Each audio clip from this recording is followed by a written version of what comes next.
Allora, per un secondo, tanto che fa un quadriulato.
Adesso passiamo alla E2 Silhouette 1600, al terzo posto Enrico Zandona del Fanny Team con il suo Fiat 500.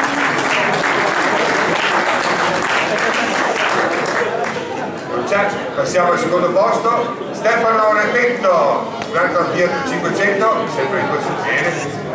Vince dai 2 Silhouette 1600 ancora Luca Vendolane della Lento Valle Motorsport con la bellissima 112 Kawasaki. Passiamo alla